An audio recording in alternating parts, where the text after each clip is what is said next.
2 in a row against the Red Sox, and they can't pull out a victory. What do you make of this team right now? It's more of the same, right? I mean, we've been seeing this now for a year and a half, so I can't say at this point it's surprising. It's the expected norm at this point in time. I mean, Chris Bassett and Kevin Gausman both essentially said it last week that, when this team doesn't pitch well, it doesn't win. They need to pitch extremely well in order to have a chance in games, because the offense at this point is what it is, and I think it's time to stop expecting, a big turnaround in that. You might see a week here and there where the bats heat up and everybody's like, are they back? But, the sample size is so big now. And there's so many issues with the personnel that they have in that lineup, just in terms of getting regular production, that, I don't see a huge change coming anytime soon. I think this team is what it is. And the problem that they have right now is, the pitching staff has done extremely well to at least keep the season alive to this point. But now you're missing several key pieces of the bullpen. And so, your starters aren't going to be able to give you 8 innings every single night. There's been a lot of times where you get, 6 quality innings from a starter. Last night with Chris Bassett is a perfect example. And now with some key pieces missing in the bullpen, it's going to be a lot more challenging for the Jays to preserve the leads that they do have. So, I think this is a very dangerous stretch for the Blue Jays right now. I mean, they're a little banged up. They're in the midst of a pretty difficult schedule.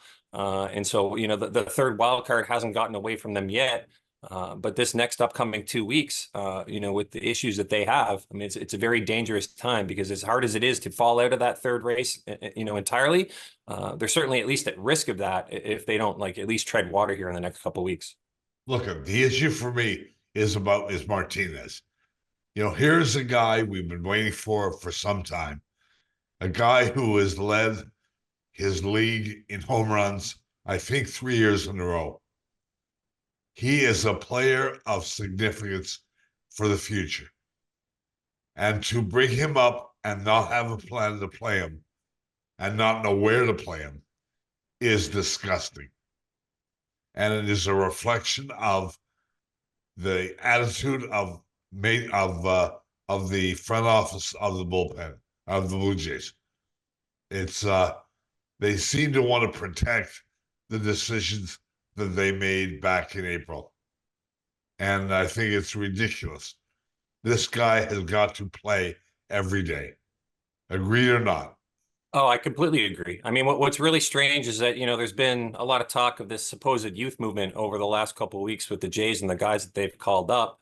But you still have George Springer, Justin Turner, and Kevin Kiermaier has lost some playing time a little bit recently, but those 3 guys who have been struggling for almost the entire season are still mainstays in that lineup. And so, I mean, the young guys have been called up, but they've essentially been called up, most of them, to either play a minor platoon role or to ride the bench. I mean, the one exception is Spencer Horwitz. They've been mixing in a little bit more.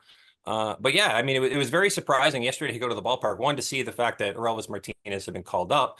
And then 2, it was, when we were asking about the role and the playing time and how he was going to fit in, there were no clear answers to that Exactly. yesterday. Exactly. And even if it was a scenario where the Jays he's got incredible numbers against lefties in the minor leagues, even if there was a scenario where you wanted to bring him up in a platoon role in a short-term basis, the Jays aren't facing any lefties this week. So they're going to have to insert him into the lineup at some point, but then there's maybe as a bat off the bench. But there's a situation last night where they go to George Springer in that situation. So I don't know what his role is.